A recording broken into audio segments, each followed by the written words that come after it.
Good morning, नमस्कार, स्वागत है आपका हमारे चैनल GS स्टडी 94 और दोस्तों में यश। तो दोस्तों, जैसा कि आपको पता है, जनसत्ता या किसी भी अन्य न्यूज़पेपर का यदि कंटेंट बढ़िया होता है, उम्दा होता है, जिसके बारे में आवश्यकता होती है कि नहीं आप लोगों तक इसे पहुंचाना चाहिए, तो उसके बारे में उसके रिगार्डिंग हम वीडियो अवश्य बनाते हैं। तो आज का जो दोस्तों कंटेंट है वो अच्छा है, रोज़गार की कठिन राह। मैं बता दूँ, आज भारत देश की स्थिति बहुत ही गंभीर और बहुत ही विकराल होती चली जा रही है।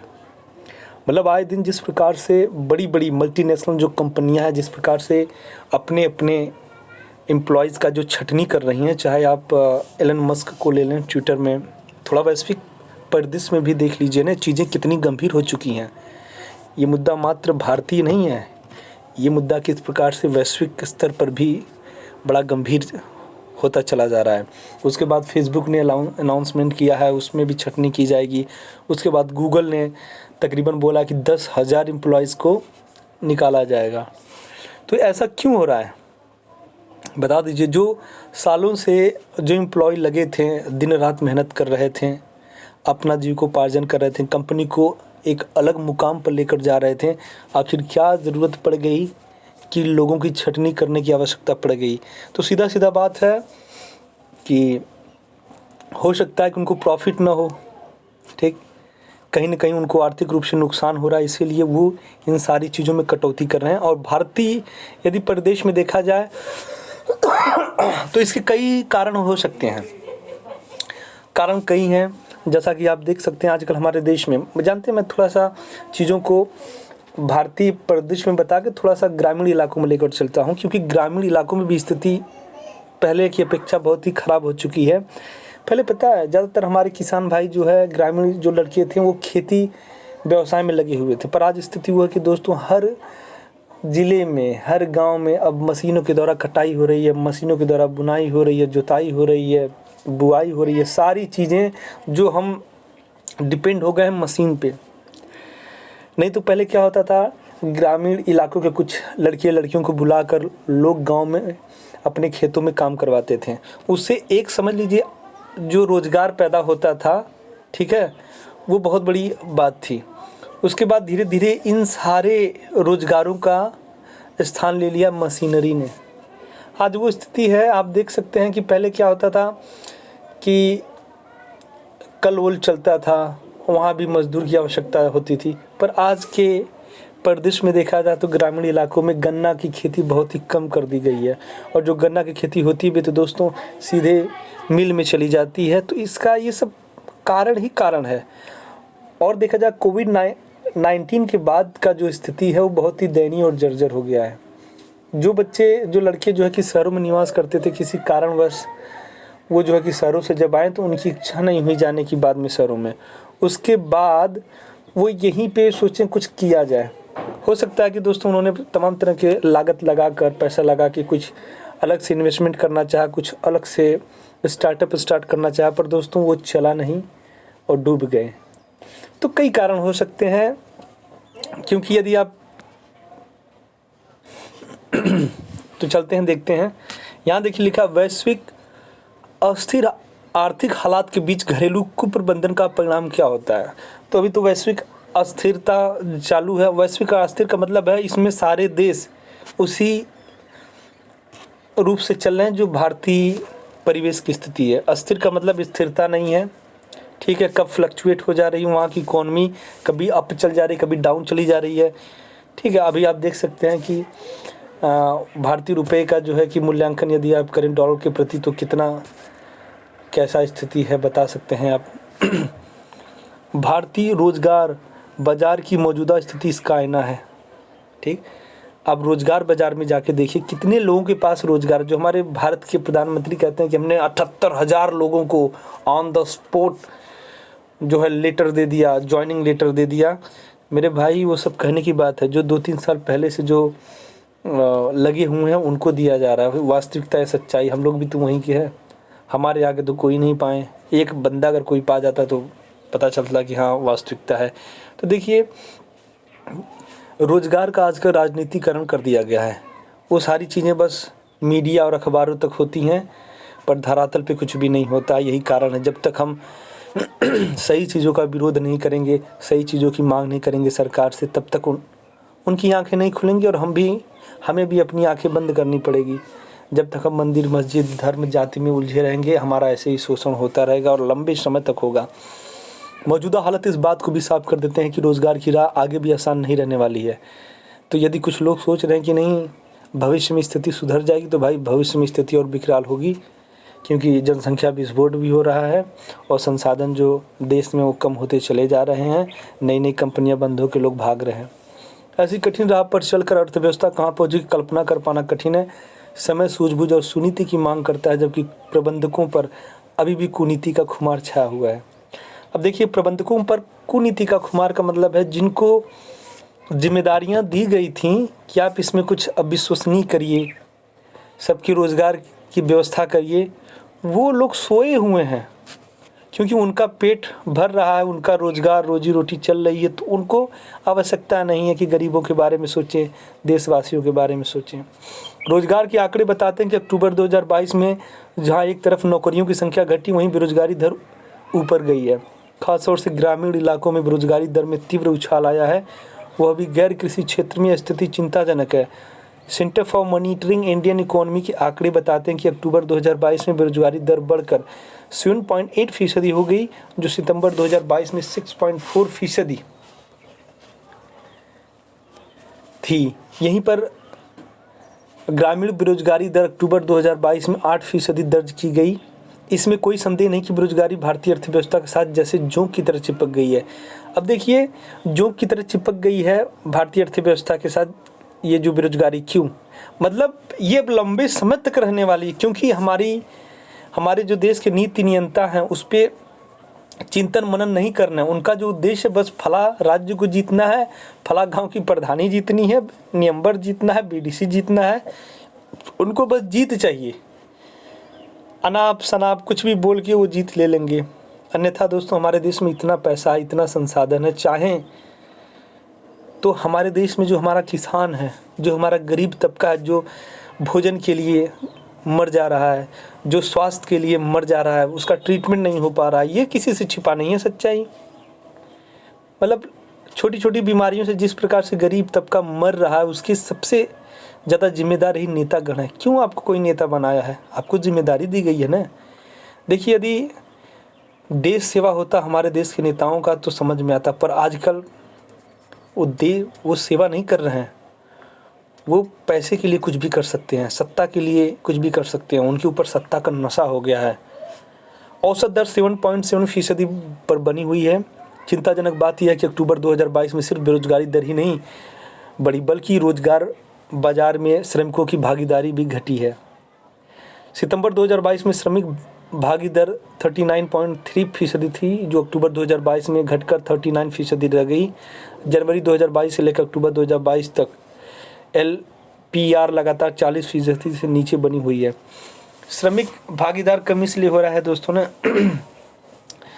जानते हैं, जो केंद्र सरकार, राज्य सरकारों के द्वारा जो उनकी मानदेय निर्धारित है, वो मानदेय कोई देता ही नहीं। जैसे लगता है कि अगर उनका वेतनमान एक दिन का 600 रुपये है, 700-800, कहेंगे नहीं 200 रुपया देंगे, 300 रुपया देंगे। इतनी आर्थिक तंगी आ गई है, इतनी बेरोजगारी आ गई, तो आदमी कहता चलो भाई खिला पिला के 200 रुपया दे देना। यही कारण है कि लोग कुछ करना नहीं चाहते हैं और वो पहली प्राथमिकता दे रहे हैं विदेश जाने का। हाँ भैया, बनवा लीजिए कागज वगज, चला जाए विदेश, वहीं कुछ किया जाएगा। और ये वास्तविकता है। जैसे एक समय था गांव के बच्चे फोर्स में जाने के लिए ललायित होते थे, उत्साहित होते थे। आज वो स्थिति के दोस्तों, लोग विदेश जाने के लिए उत्साहित हैं। उनको पता है कि भारत जैसे देश में रहकर हम कुछ नहीं कर पाएंगे, ना हमारी शादी होगी, ना घर का निर्माण होगा, हम ऐसे ही आर्थिक तंगी से जूझे रहेंगे, एक दिन मर जाएंगे। और यदि मैं 1-2 बार बाहर चला गया तो कम से कम मेरे भविष्य में जो मेरी एक सोच है कि मेरे पास एक रोज़गार हो, मेरी शादी हो, मेरा एक छोटा सा घर हो, सारी चीज़ें मुमकिन हो जा रही जो लोग विदेश जा रहे हैं। हालांकि समस्या तो है अपने घर से, अपने मुल्क से दूर रहकर रोज़गार में, फिर भी लोग कर रहे हैं क्योंकि यहाँ स्थिति बड़ी दयनीय है। LPR में गिरावट कामकाजी आबादी के बीच पनपती निराशा का संकेत है और यह निराशा सामाजिक अर्थव्यवस्था के पतन की पहली सीढ़ी है। LPR में गिरावट और बेरोजगारी दर में वृद्धि का सीधा अर्थ होता है अर्थव्यवस्था रोजगार पैदा करने में अक्षम साबित हो रही है। जी हाँ, तो आज की जो अर्थव्यवस्था है वो पूरी तरह से तकनीकी पे विकसित हो गई है। उनके पास कोई नीति नहीं है, कोई योजना नहीं है कि वो रोज़गार पैदा कर सकें। वो खाली चूतिया बनाते हैं लोगों को। ऐसे सुनिए आप लोग, CMI के आंकड़े बताते हैं कि अक्टूबर 2022 में रोजगार की दर घटकर 36% पर आ गई, जो साल भर पहले इसी अवधि में लगभग 37.3% थी। अक्टूबर 2022 में नौकरियों की संख्या में तो 78 लाख की गिरावट आई, लेकिन बेरोजगारी की संख्या 56 लाख ही बढ़ी, यानी लगभग 22 लाख लोग रोजगार बाजार से निराश होकर अपने घरों को लौट गए। अब सोचिए 22 लाख जो बड़े बड़े मल्टीनेशनल कंपनी में कार्यरत थे, 22 लाख लोग किस प्रकार से रोजगार बाजार से निकलकर बाहर आ गए। तो सोचिए वो क्या करेंगे। इतना पढ़ा लिखा युवा लड़का क्या करेगा। यदि वो चाह दे, ऐसे लोगों को भारत के किसी भी देश के निर्माण के लिए इनको रखना चाहिए, इनकी ऊर्जा का इस्तेमाल करना चाहिए। परिस्थिति है कि दोस्तों इनकी ऊर्जा का इस्तेमाल किसी गलत ढंग से कुछ संस्थाएं कर रही हैं, कुछ पॉलिटिशियन कर रहे हैं, कुछ संगठन कर रहे हैं। इसलिए भारत पूरी तरह से विभाजनकारी होता चला जा रहा है।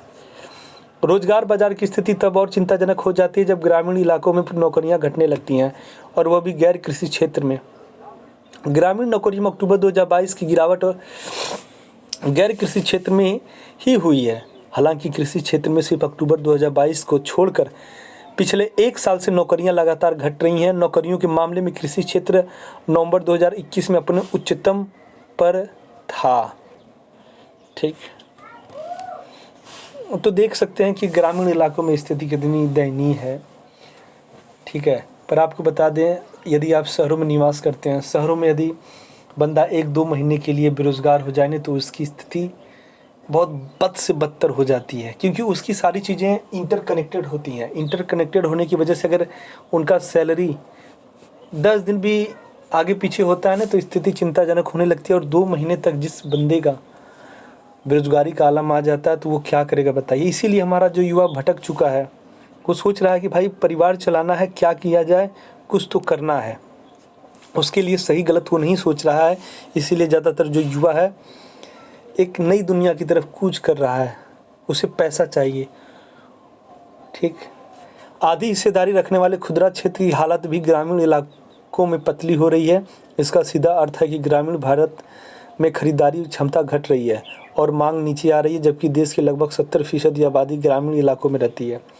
औद्योगिक क्षेत्र की तस्वीर भी धुंधली है। यहाँ अक्टूबर 2022 में 53 लाख नौकरियां समाप्त हो गईं, जिनमें से ज़्यादातर विनिर्माण उद्योगों की थी। सबसे ज़्यादा नौकरियां पैदा करने वाले निर्माण क्षेत्र ने भी अक्टूबर 2022 में दगा दिया और वहाँ 10 लाख से अधिक नौकरियां समाप्त हो गईं। सोचिए,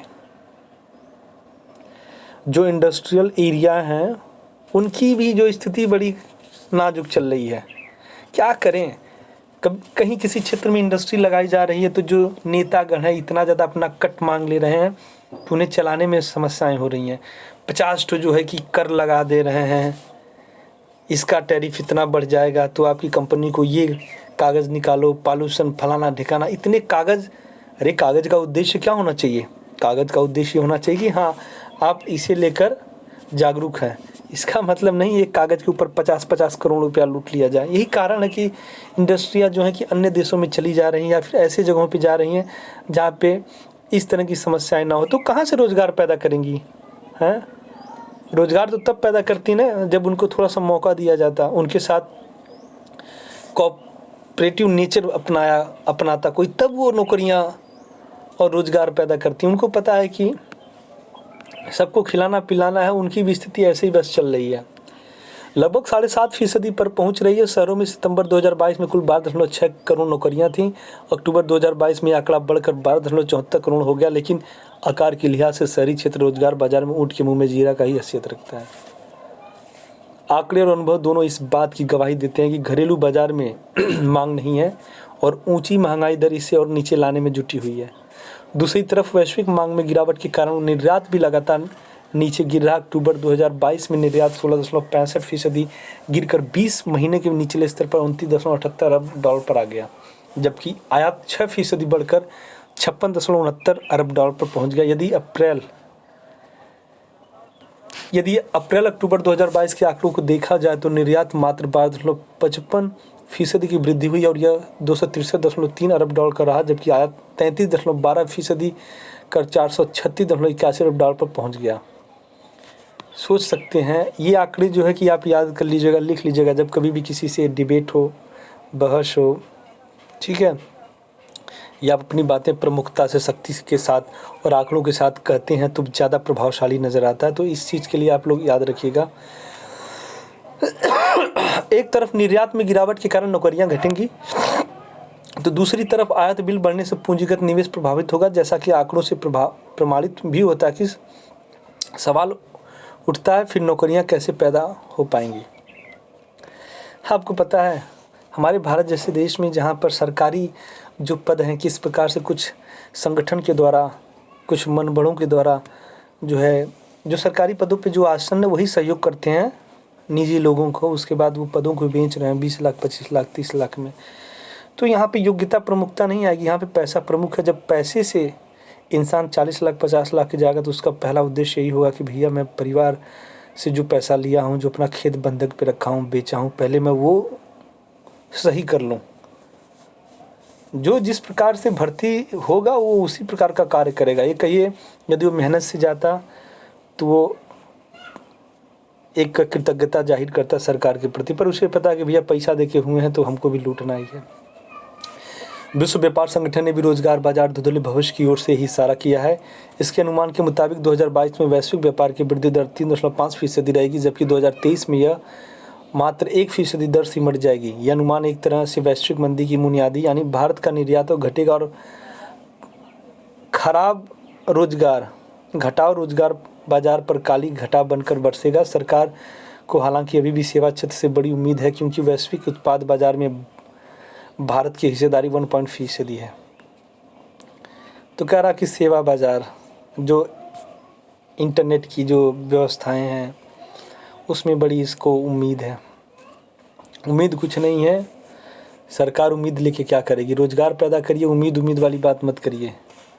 उम्मीद के चक्कर में तो जीवन भविष्य सब भारत जैसे देश का सब खत्म हो जाएगा। विश्व व्यापार संगठन ने भी रोजगार बाजार के धुंधले भविष्य को इशारा किया है। इसके अनुमान के मुताबिक 2022 में वैश्विक व्यापार की वृद्धि दर 3.5% रहेगी, जबकि 2023 में यह मारे 1% पर सिमट जाएगी। अनुमान एक तरह से वैश्विक मंदी की बुनियादी है। सोचिए, वैश्विक मंदी अभी इसको बताया गया हालांकि, ठीक है। तो यही है दोस्तों, ये लास्ट में देखिए थोड़ा सा ज़्यादा बड़ा करने में दिक्कत हो जा रही है। ये है आपका कारपोरेट कर कटौती, उत्पादन आधारित प्रोत्साहन और अन्य राजकोषीय प्रोत्साहन के बावजूद निजी क्षेत्र पूंजीगत निवेश के लिए कदम नहीं बढ़ा रहा है, जिसे लेकर विकास मंत्री पिछले महीने आश्चर्य भी जता चुकी है। और जो लिखा गया ना, कटौती कर रहे हैं, लोगों को प्रोत्साहित कर रहे हैं कि आए। मैं मानता हूँ, देखिए यदि आप कोई परिवार संचालित कर रहे हैं तो आप छोटे मोटे कामों के लिए तमाम तरह के नौकर चाकर, असिस्टेंट रखे होंगे, पर जब वो जो असिस्टेंट हैं, जो बीच के मीडिएटर हैं, ठीक है, जब सही जानकारी आप तक नहीं पहुंचाएंगे, पैसे लेके क्या हो रहा है क्या नहीं हो रहा, वो स्थिति देखिए, सख्ती से निपटिए। सरकार चलाना बहुत बड़ी जिम्मेदारी है, इतनी बड़ी जनसंख्या को एक सही ढंग से उनका निर्वहन करना, ठीक है। तो आज के लिए इतना ही। नमस्कार, धन्यवाद।